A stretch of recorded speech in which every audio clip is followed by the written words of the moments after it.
Hey everybody, welcome back to another video. Today I'm going to be going over the most recent episode of Smackdown from yesterday, which was February 6th. How I usually do these reviews is that I go over all the matches and segments, I rank them, and give the full show a rating at the end of it. So yeah, so the show started off with Drew McIntyre, who was supposed to come out and do a promo, but he didn't because Cody attacked him, and then Cody went on this fiery rant, which I for some reason cannot remember now that I'm doing the fucking video.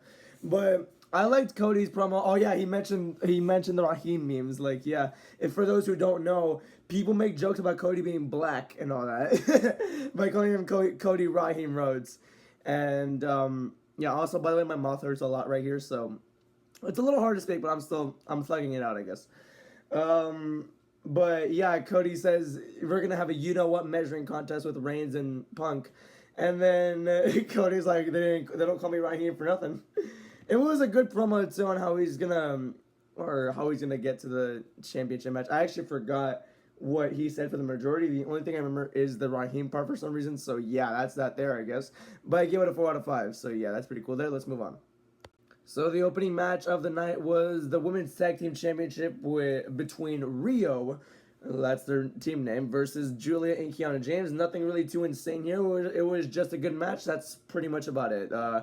You had Rhea and Neo retain, and that's really about it. I'm gonna give it a 3.5 out of 5. So yeah, that's about it. Let's move on. I keep saying that. I don't know why.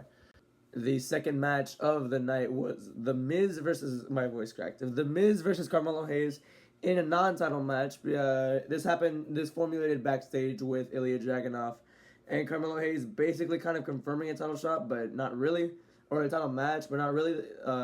Carmelo said The Miz doesn't deserve a title shot, but he deserves an ass whipping, and that's exactly what was given to him. Carmelo won the match. It was a good match. Nothing too insane, like I just said. 3.4 out of 5. Carmelo Hayes did get the win. Although I would love to applaud that move he did at the end of it where he countered the skull-crushing finale into a Force 48. So that was pretty cool there. Now let's move on. So then next up was the first Elimination Chamber qualifier for the women. It was a triple threat between Lash Legend, Chelsea Green, and Tiffany Stratton. Another run-of-the-mill match. It was good, but that's really about it. Tiffany got the win, I'm pretty sure. So yeah, she's the first woman qualified for the chamber, and that's it there. I'm going to give it a 3.3 out of 5. Let's move on. So the next up was Kit Wilson having his own segment. Now, this one was, I don't know, it felt off to me. I feel like the crowd weren't responding with how WWE wanted them to respond. It felt a little off, and at some points just a little bit bleak. It was a decent promo. It was a decent segment, but it just felt like a little off. I don't know if I'm explaining that correctly, but something about it just did not seem like it was going the way that it was expected to. So yeah. Now, moving on, we have the match that he wanted to make. He wanted to face a Royal Rumble competitor that was toxic. So yeah, let's move on to that. With the competitor being Oba Femi, the match lasted 50 seconds, I think. I timed it. It was 50 seconds. Yeah. Oba Femi won, and that's it. 0.5 out of 5. Now, I gave the match a 0.5 out of 5 because it was not even a match. It was a squashing. But the Oba Femi match, it wasn't even a minute, but Oba's presentation is completely peak so far. Had an insanely dominant first half of the Rumble, or first quarter of the Rumble. Got 5 eliminations. On Raw, just eliminated the tag team, the War Raiders, and here just completely squashes the crap out of Kit Wilson. His presentation so far is insane. I love it so far. I gave the match a bad rating, but I give the presentation a thumbs up. So yeah, let's move on. Next up was Shinsuke Nakamura versus Tama Tonga, and once again another just run-of-the-mill match. Like nothing is bad; it's all just decent or good. I'm gonna give this match a 3.2 out of 5, and yeah, that's really about it. Tama Tonga won actually, so yeah, with help from MFT. Sorry, I said that wrong. So, but yeah, that's about it. I'm gonna give it a 3.2 out of 5. It was decent. So yeah, so far the show has been flowing really, really well. So yeah, let's move on.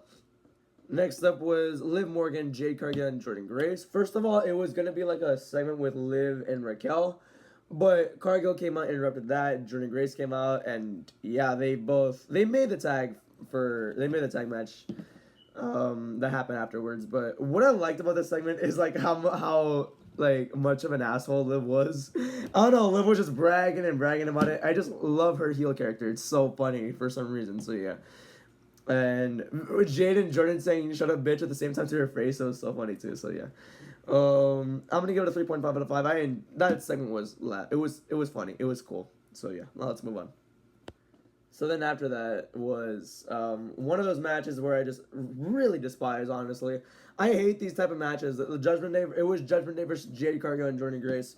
And now I hate these matches because like, oh my gosh, it's the two people feuding. Are they gonna coexist? But they hate each other. Will they be able to work together? Like, I hate it. I hate it. Um, yeah, this match though was decent. Not gonna lie, nothing's been bad at all, which is awesome. Yeah, this wasn't bad. You had some miscommunication here and there. You had Jade knocking out Jordan at one point. Raquel knocking down Liv, or was the other way around? I forgot.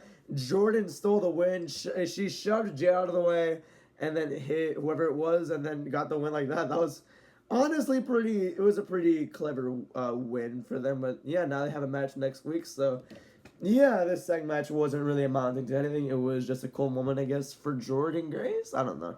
I'm gonna give it a 3.2 out of 5. It wasn't bad, honestly. It was watchable. It was decent. So then next up was Drew McIntyre finally cutting his own promo, and Trick Williams coming out at the end of it. We're gonna talk about the Drew part first. By the way, it says here on my notes, I forgot about it too.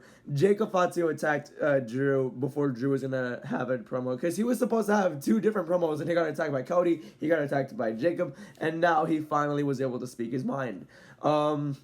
Basically, he was responding to what Roman and Punk did on Monday, which was low key bury the title, but Drew lifted it up in a pretty good way. It was a pretty good promo as well, and then Trick came out. I love how they're using Trick, really. This first month and a week have been insane for Trick Williams so far. I'm going to give it a 3.8 out of 5. It was a great segment, in my opinion. So, yeah. And now the one thing left is the main event. So, let's move on to that. So, the main event was the other triple threat for the Elimination Chamber qualifying. This one was for the men. It was Solo Sikoa versus Aleister Black versus Randy Orton. Once again, just a good match, nothing too insane. Randy got the win, and that's really about it. It was a basic match. That's pretty much it. Gonna give it a 3.4 out of 5. Yeah, it was good. So, yeah, that's it. Now, here are the rankings for the show. This show, in my opinion, flowed very, very well. I didn't think there was a single bad part of the show, honestly. So, yeah, it flowed very well. I'm gonna give it a 3.6 out of 5. It was very watchable. It was solid. So, yeah, 3.6 out of 5 is like a 7 out of 10 with how I rate things. So, yeah. Well, that's about it. That's gonna do it for this Smackdown review. Everybody, thank you for watching, and have a good day. Goodbye.